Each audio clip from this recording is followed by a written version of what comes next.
What happens when those trained to heal become casualties of war themselves? Spring 1945, somewhere along the collapsing Western Front in Germany.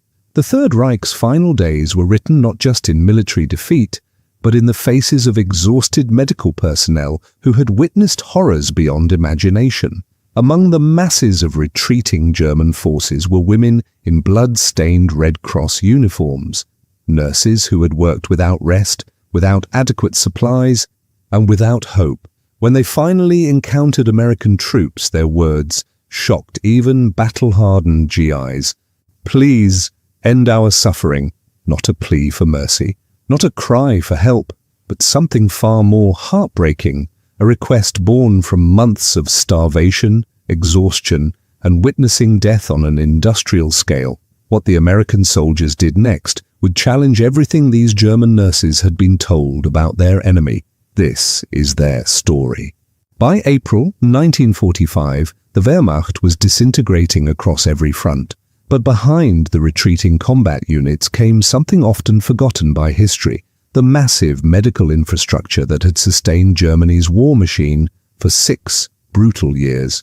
German military medical services, once considered among the most advanced in Europe, were collapsing under impossible strain. Field hospitals designed to treat hundreds now held thousands. Medical trains that should have evacuated wounded to rear areas sat abandoned on bombed-out rail lines. And the nurses, many recruited from civilian hospitals or trained through the NS Frauenschaft, the Nazi Women's League, found themselves trapped in a nightmare of their own. These weren't hardened SS fanatics or devoted party members. Most were young women, many barely 20 years old, who had answered a call to serve their nation's wounded. They came from Munich and Hamburg, from small Bavarian villages and Prussian towns. Some had dreamed of peacetime nursing careers. Others had been pressured by local authorities to volunteer. Now, in April 1945, they marched westward in groups of 30, 50, sometimes 100. Their white uniforms, once pristine symbols of medical neutrality, were now grey with dirt, spotted with old blood that wouldn't wash out. Their Red Cross armbands were faded, barely visible. The strategic situation was catastrophic. American forces under General Eisenhower were driving deep into Germany from the west. British and Canadian units pushed from the north. Soviet armies crushed German resistance in the east. The Reich was being torn apart from every direction, and caught in this maelstrom were Germany's medical units, ordered to retreat, to regroup, to somehow continue treating the endless stream of wounded pouring back from a front that no longer existed as a coherent line. The nurses' ordeal had begun weeks earlier, as American armored divisions broke through German defenses in the Ruhr Valley and swept eastward. Oberfeldarztin Greta Hoffmann, a senior medical officer with Heeresanitätsdienst Unit 247, recorded in her journal, March 28th, received orders to evacuate the field hospital at Fulda. 370 wounded, 12 trucks, half with no fuel. 6 nurses too ill to walk. What followed was a forced march that would last nearly 3 weeks. The nurses carried what they could: rolled bandages stuffed in coat pockets, precious vials of morphine hidden in their uniforms, surgical instruments wrapped in whatever cloth they could find. But it was never enough. Every few kilometers, they encountered more wounded German soldiers abandoned by retreating units, lying in ditches or farmhouses begging for help. Nurse Anna Kleist, just 22 years old, later testified, "We couldn't turn away. Even though we had nothing to give them, we stopped. We cleaned wounds with water from streams. We shared our bread until there was none left. We watched men die who could have been saved if we'd had even basic supplies." By April 10th, Hoffmann's unit had dwindled. Some nurses had been separated during Allied air attacks. Others had collapsed from exhaustion and been left behind with local families. The remaining 43 women continued westward, following country roads to avoid the main highways now controlled by American armor. The weather turned savage. Cold April rains turned roads to mud. The nurses marched in worn-out boots, many with cardboard stuffed inside to cover holes in the soles. Their feet bled, blisters formed, burst, became infected. Still they walked, because stopping meant capture or death. Food became an obsession. The nurses hadn't eaten a proper meal in 8 days. They survived on whatever they could scavenge, raw turnips from fields, wormy apples from abandoned orchards, once a dead horse they found by the roadside, its meat carved away by desperate soldiers before them. Nurse Elizabeth Schneider remembered, "Our stomachs stopped hurting after the 5th day. That was worse. It meant our bodies were shutting down. Some of the younger girls couldn't think straight anymore. They talked about food constantly, their mothers cooking Christmas dinners from before the war. It was torture.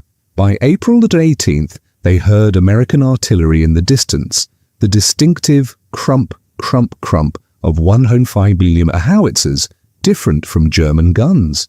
The sound grew closer each day. On the 19th, they passed through a town obliterated by Allied bombing. Not a single building stood intact.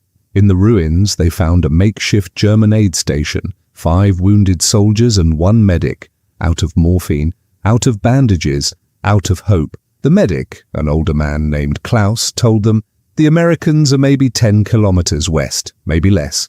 They're moving fast. If you keep going this way, you'll run right into them." Hoffman faced an impossible decision. Turn east, back toward the Soviet advance, head north, where British forces were reported, or continue west toward the Americans. She chose west. The Americans, she told her nurses, might at least follow the Geneva Convention. None of them knew what to expect. Nazi propaganda had spent years painting the Allies as ruthless, particularly toward women. Some nurses had heard rumors of mass arrests, of German medical personnel being executed as war criminals. Others whispered about concentration camps, though none could have known then that the Americans had just liberated Buchenwald 10 days earlier, their fury at what they'd found still raw. On April 20th, Adolf Hitler's 56th birthday, though none of the nurses cared anymore, they encountered their first American patrol. It happened at dawn near a village called Eisenach, 17 kilometers southwest of Bad Hersfeld. The 43 nurses had spent the night in a barn. They hadn't slept, hadn't dared to. Through cracks in the walls, they watched American vehicles pass on the road. Jeeps, trucks, Sherman tanks, their white stars clearly visible even in darkness. As pink light spread across the sky, they heard engines stop, voices speaking English, boots on gravel. Nurse Hoffman stood first. "Stay here," she told the others. "I'll speak to them." But when she pushed open the barn door, she found 20 American soldiers already surrounding the building, rifles raised. For a long moment nobody moved. Then Hoffman raised her hands, slowly, and in broken English said, "We are nurses, Red Cross, we surrender." The American sergeant, a man named Thomas Martinez from the 1st Infantry Division, 16th Infantry Regiment, later wrote in a letter home, "At first I thought they were soldiers trying to trick us, but then I saw their faces. I've seen a lot in this war, but I'd never seen people look that broken." The other nurses emerged from the barn, hands raised. Some were crying, others stared at the ground, unable to meet the Americans' eyes. Several trembled visibly, from fear, from exhaustion, from starvation. That's when one of the younger nurses, barely 19 years old, spoke. Her voice was hoarse, barely above a whisper. "Please end our suffering." The American soldiers didn't understand at first, but the girl's meaning was clear in her expression. She wasn't asking for mercy. She was asking for it to be over. The hunger, the fear, the endless march. She had reached a point beyond hope. Another nurse collapsed to her knees, repeating in German, "Bitte, bitte, please." Sergeant Martinez lowered his rifle. He turned to his medic, Corporal James Wright. "Jesus Christ, Jim, look at them." Wright moved forward slowly, his hands visible, his Red Cross armband prominent on his sleeve. He approached the nearest nurse, Elizabeth Schneider, and asked quietly, "Are you wounded? Does anyone need help?" Schneider stared at him, uncomprehending. This wasn't what she'd expected. No shouting, no threats, just concern. "Can you walk?" Wright asked again, speaking slowly. One by one, the American soldiers lowered their weapons. What they'd found wasn't an enemy. It was a group of starving women who had simply run out of strength. Martinez radioed back to his company headquarters. "We've got 40-plus German medical personnel, female. They're in bad shape. Request immediate medical evacuation." But the nurses didn't understand what was happening. Years of propaganda had taught them that capture meant punishment, humiliation, possibly worse. Some of the women clung to each other, certain they were about to be separated and interrogated. Instead, an American soldier offered one of them his canteen. "Water," he said simply, pantomiming drinking. The nurse hesitated, looked to Hoffman, who nodded. She drank, and the water, clean, cold, plentiful, made her cry. Within minutes, more American vehicles arrived. A medical jeep pulled up, and an army doctor, Captain Robert Sullivan, jumped out. He took one look at the nurses and immediately began issuing orders. "Get these women to the aid station, now, and somebody find them food, nothing heavy, their stomachs won't handle it. Soup, bread, water." As the nurses were loaded into trucks, many couldn't process what was happening. They'd braced for anger, for punishment, for the consequences of their nation's actions. Instead, they found soldiers asking if they needed blankets, if anyone had injuries that needed immediate attention. One nurse whispered to Hoffman, "Why are they being kind to us?" Hoffman had no answer. The American Forward Aid Station was located in a commandeered German school building 3 kilometers west. When the trucks arrived, medical personnel were already preparing to receive the nurses. What happened next would stay with these women for the rest of their lives. Captain Sullivan had ordered his staff to prepare hot stew. Nothing fancy, just beef, potatoes, and carrots in a thin broth. Proper military rations. But to women who had survived on raw turnips and dirty water, it was a feast. The nurses were brought inside, assigned to classrooms that had been converted to treatment areas. Clean beds with actual mattresses, blankets, and in the corner of each room, tables stacked with medical supplies these women hadn't seen in months. Fresh bandages, sterile instruments, bottles of penicillin, morphine syrettes still in their packaging, surgical gloves, antiseptic, everything organized, labeled, abundant. Nurse Kleist stood frozen in the doorway, staring. She later wrote, "I thought I was hallucinating. For months we'd been reusing bandages, boiling instruments in dirty water, rationing morphine by the drop. And here was more medical equipment than our entire field hospital had possessed at the start of the war." An American nurse, Lieutenant Mary O'Connor, approached her gently. "You can sit down. You're safe now." "Safe?" Kleist whispered in German. The word felt foreign. In another room, nurses were being examined by American doctors. Most were severely malnourished, their weight dangerously low.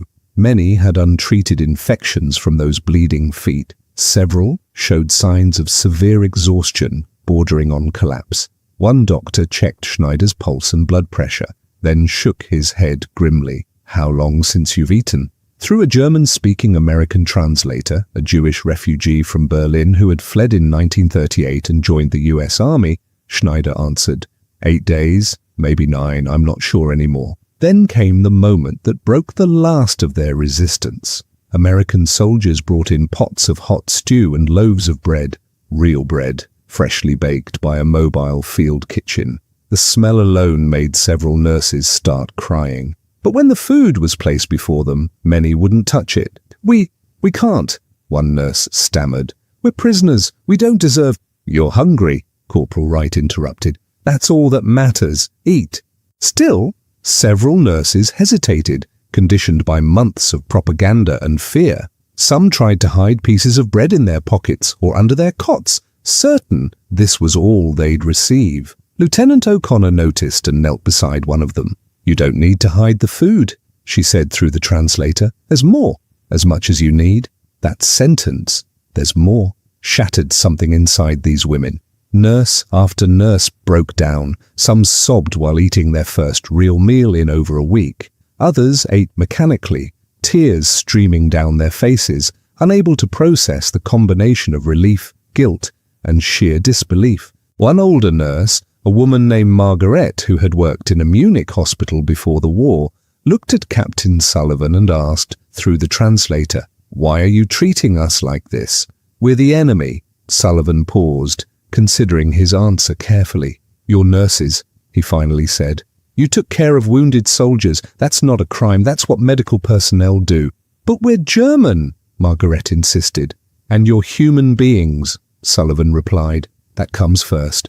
Over the following 3 days, the 43 nurses remained at the American aid station, receiving medical treatment and regaining their strength. The transformation was remarkable. Their faces filled out.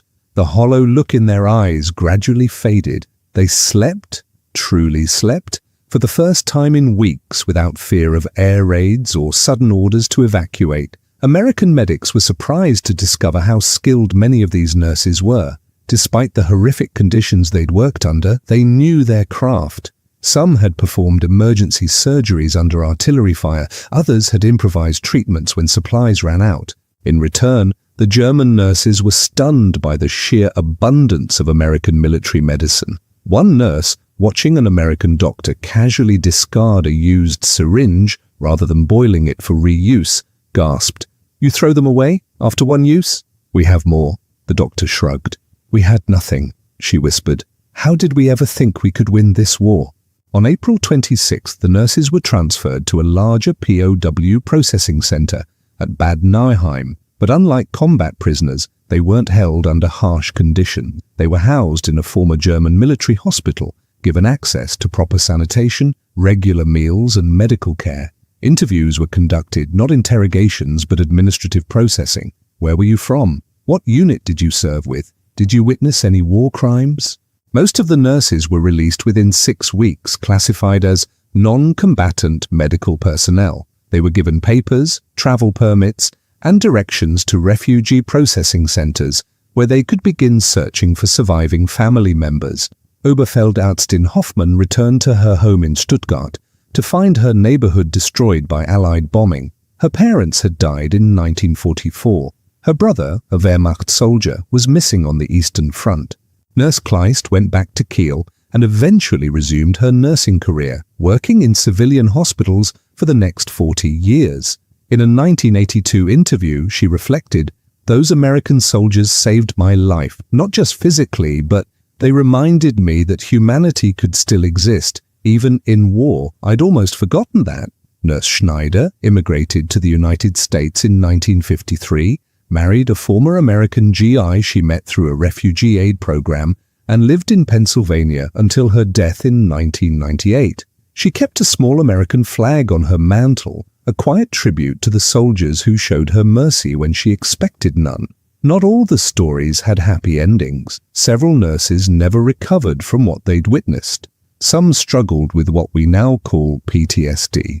Others couldn't reconcile their service to a regime they'd come to understand as evil.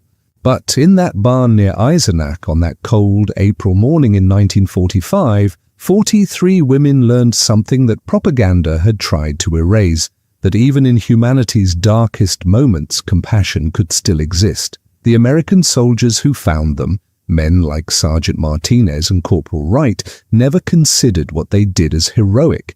They were simply doing what they'd been trained to do, treat all wounded and sick, regardless of uniform. But to those German nurses, starving and terrified and certain they'd reached their end, that simple act of human kindness changed everything. Years later, Margaret, the older nurse from Munich, wrote a letter to the 1st Infantry Division's Veterans Association. "You gave us food when we were hungry. You gave us water when we were thirsty. You treated us like human beings when we'd forgotten we still were. For that, I will be grateful until my last breath." The Geneva Convention mandates that medical personnel must be treated humanely. But what happened that April morning went beyond legal obligations. It was a choice, a decision by tired American soldiers to see suffering human beings rather than enemy combatants. In the vast narrative of World War II, this story is barely a footnote. No medals were awarded for it. No official commendations were issued. It was simply one moment of decency in a war defined by atrocity. But for 43 German nurses who'd begged for their suffering to end, it was everything. This was just one of countless untold stories from the Second World War. Subscribe to WHT Records as we continue to bring these forgotten chapters of history back to life. Because sometimes the most powerful stories aren't about grand battles or strategic victories. They're about the small acts of humanity that remind us what we're fighting for.